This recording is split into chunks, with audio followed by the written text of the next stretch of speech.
Okay, in this video, we're covering how we 5x'd lead flow for an agency in under 7 days with one simple change and no crazy guarantees.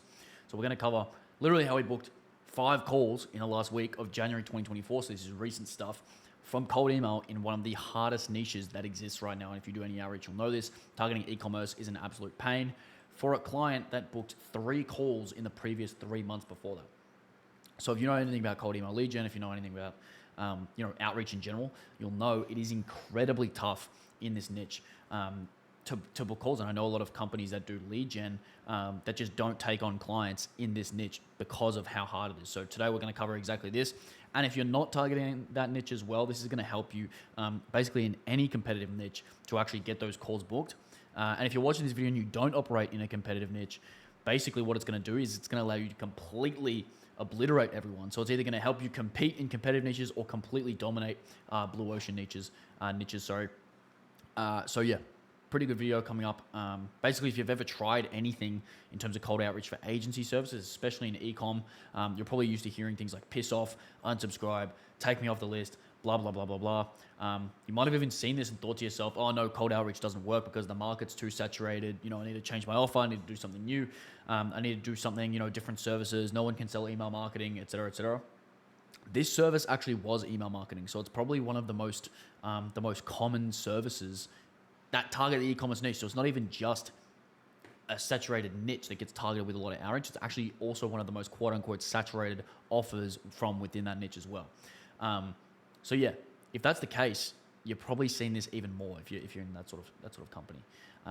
Basically, that just happens because ever since softwares like Instantly AI and Smart Lead came along, it became very, very easy to send, a couple thousand emails per day. Everyone and their dog basically does this. It was absolutely phenomenal a few years ago when no one did it, but now it's become much harder. And the implication of this is that in popular niches like e-commerce or maybe contractors or something like this, who have a lot of people trying to sell them different things like software, services, and more, most of the brand owners' email inboxes are completely torched with all this random BS. So as a result of that, a lot of them are just going to end up clicking through emails and more or less marking them as read without actually ever looking at them. So that's the same in any competitive niche, like I said.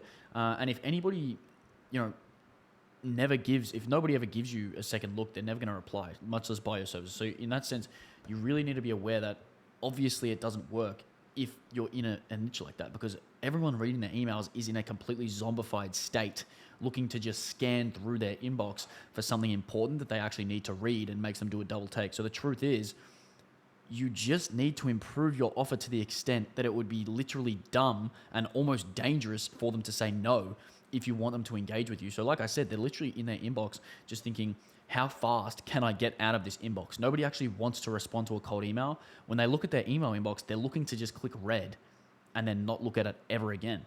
So if you want someone to actually go ahead and much less reply, if you just want them to actually read it, you need to give them something that is incredibly captivating, that is going to yank them out of that zombified state, that vegetative state when you're going through your inbox just trying to get out of it.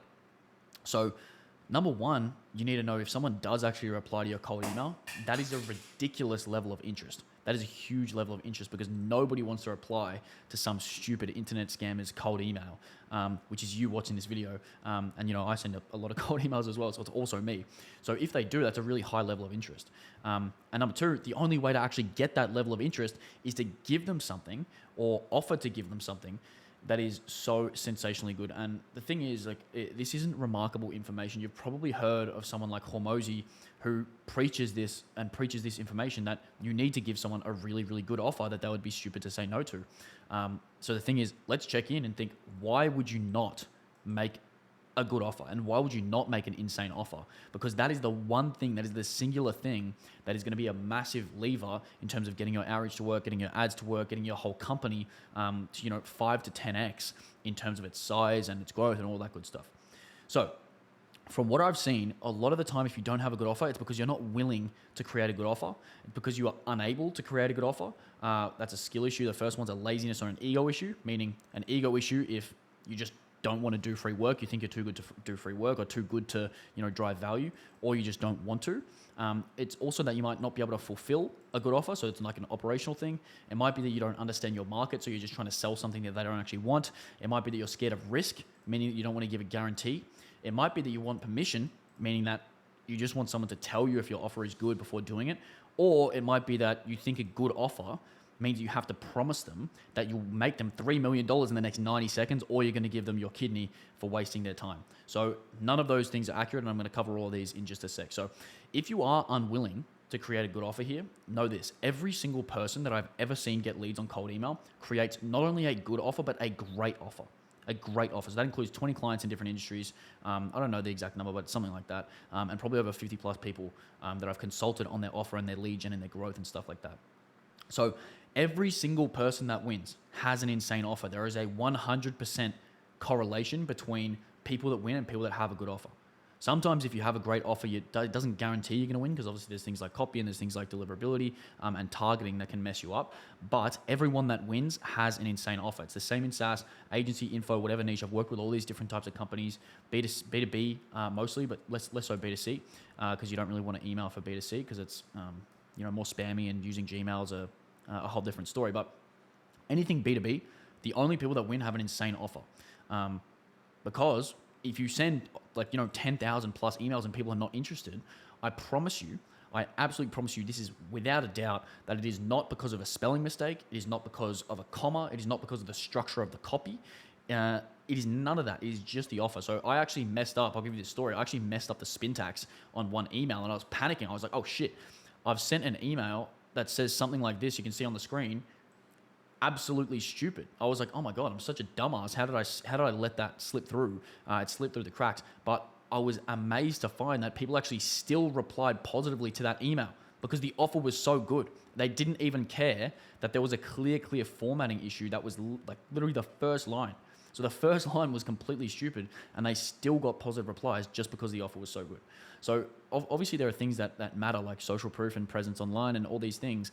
But it's very clear to me, and it was very clear to me after that day when I messed up that email, that the offer was far more important than anything else. Because if you give something that they inherently want and they are interested in, then they're going to reply and they're going to be interested. So in terms of actually how to do that, because I know a lot of people struggle with this as well, when they do something like email marketing, or they do something that they think someone's seen before, they think, oh, I can't improve my offer because the offer is always the same.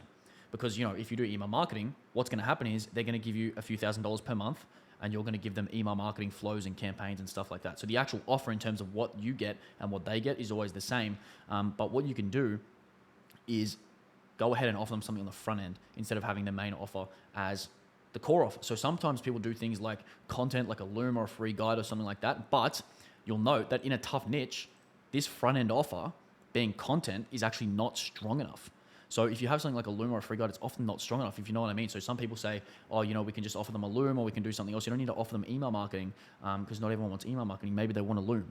But not always strong enough, which is an interesting thing to note. This has only been found by sending thousands of emails, obviously, because unless you have massive case studies or another way to differentiate, content has a massive activation energy. So the activation energy is too high. What that means is that activation energy is kind of like the effort required to do something. So if you have a 20-minute Loom, that's going to require 20 minutes of a stranger's time for them to get the value out of the thing that you give them, regardless of however much time it actually takes them to implement. So it's 20 minutes plus whatever time it takes for them to implement. So if you want to improve that, and you want to beat that offer, and you need something stronger than the Loom that you're offering these people, what you can do is you can just lower the activation energy. So instead of a 20-minute Loom, maybe it's a short, fast, actionable piece of content that's one switch, which I actually did in this video. You might know we made one switch to the offer. It makes it much easier. It makes it much more interesting and more valuable because it's faster. And it's easier to get started with. And then you can also do something for them and remove the need for their effort. So if you give them something like a lead list, or if you do something for them, like you set something up for them, you might set them up a software, you might set them up a video, like a video editor might give them a free video if you just give them it, or you can ask if they want it, and then you can obviously make it after they reply. But the more quick or the faster that it is, and the lower activation energy, meaning the lower effort that it is for them to say yes, is all the better. Because at this stage, if someone doesn't want your core offer and they don't want a piece of content, you just have to put in progressively more and more work as you go in order to get them to reply. So you basically have to take more of the burden onto you if you want them to reply, because obviously they're the ones that get to choose. They're the ones that you're chasing. So you have to obviously up the ante of what you're actually able to give them. The key here is that there's a tendency for this to end up targeting a big problem rather than a narrow problem on cold email. So for example, people say, I'm going to add X revenue in Y days or you don't pay. And the claims just get bigger and bigger and bigger. But if you give them a complete no-brainer offer as the main offer that you're giving on cold email, you slip into the trap of delivering something for a really long time with high costs and high risk, i.e. if you say, hey, we're going to add this much revenue in this many days, number one, they might not believe you. It's unlikely they'll believe you.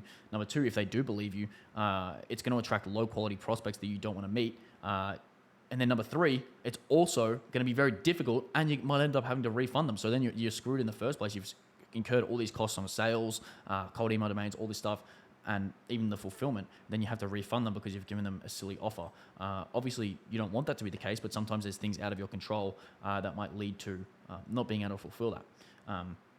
Obviously, you can have things like conditional guarantees, but in general, you don't need to always take on this risk. You want to solve problems for the upper end of the market because they're paid better and they're going to be better to work with and they're going to get better results. Because like I said, if you're attracting low quality prospects with an offer like adding, $10K a month, which is, actually not that much, you're going to attract the type of business that struggles to make 10K a month. So if you're attracting the type of business that struggles to make 10K a month, it's going to be difficult for you, someone coming in externally, to actually fulfill that, which is what I mean when you say you end up having a lot of struggle to actually fulfill for the types of companies that resonate with this type of offer. So what you want to do is solve something small or narrow that you can do quickly, cheaply, and predictably, but that you might not even be able to build a whole company off. So you can solve something small, conscious that, hey, I might not make $1 million doing this, but what you want to do is build some trust and introduce them to your main offering after you already build that trust. So it's really important, especially in competitive niches. You need to go into this cold email offering with the idea of, hey, I'm going to grow my network. I'm going to put some value into the market, and I'm just going to know that one day or somehow or whatever it may be, through a referral or through knowing someone through my network, you're basically just expanding the surface area of your company by doing this, because obviously the more people you do this for, the more people you know, the more people that know who you are, the more people you're going to be able to close. Because the thing is, if it's a competitive market, that means people are selling into this market. And if people are selling into this market, it means that you can sell into this market as well. They just have to know you and trust you and believe in you. Because there's things like, photography. How many photographers are there that exist? Millions probably. There's tons of photographers. But the ones that make money just know the most people and they have the most trust with the most people. Obviously, they have a great service as well. But the more you can grow your surface area, the more deals that are going to come your way. And especially if you've already driven goodwill for someone that already knows your prospect, they already know who you are, et cetera, et cetera. So you're really just looking to expand your surface area here. One key, again, another key, so there's a couple of keys, is that you also need to understand your market well so you know exactly what to solve. So for example, if I know a certain niche is really hard to target, for example, e-commerce, I'm going to help a customer who works within that market to solve that problem because I know how hard it is and I know how valuable it is.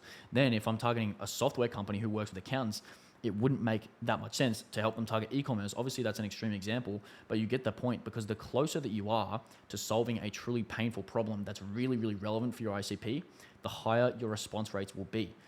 And therefore, the more calls booked and the more clients you get, because as you can imagine, like I said before, they don't really want to respond to a cold email. So if you're going to get them to respond to a cold email, you're going to need to give them something that is damn sexy. You're going to need to give them some good bait. And then after you get them in, it's going to be, you're going to be responsible for giving them something that's actually good enough to make them trust you and make them, want to hear more. It's kind of like like a mousetrap. Like the more sexy the thing is, the more painful it is, the better the cheese. So you're going to equate how sexy the problem is or how attractive the problem is being solved is. That's how good the cheese is and how juicy that cheese is. So if you have a big, fat, juicy cheese, you're going to get more mice to go into the trap. But then the actual quality and the strength of the trap, i.e. what your actual offer is and how good you are at delivering the value is, that's going to be the thing that actually builds the trust that keeps that mouse in the trap, aka that prospect buys your offer. Not to say that buying your offer would be a trap, but hopefully that makes sense. So if you do it that way, what it does is it reduces the risk on you and it makes it way easier to fulfill. I got a typo there. Because it means basically that you don't have to put yourself on the hook for some crazy offer that, a stupid claim that everyone makes. You're going to work with better clients and you can actually create some value at the same time. So it feels a lot better for yourself and it's going to feel a lot better for the prospect. So the sales calls that you have are basically going to make the prospect going to them with the right frame of mind, instead of when you make a huge claim and it's a shitty prospect on the line and they just think, what can you do for me? What I would also do as an actionable step from this video is I would review Hormozi's value equation every single week and think, what's one thing that I can do this week to improve the offer that I'm sending people on cold email, and then send 1,000 cold emails that week with the new variation you create and see if it beats the old one. Because I can basically guarantee if you run a test like this every single week for 100 weeks, it is nearly impossible that you make less money as a result. So anyway, hope this helps. If you want to hear more insights like this, I have my newsletter. It's completely free. It's theacquisitionletter.com. You can see more insights there. But other than that, like, subscribe. Hope this was valuable, and I will see you soon.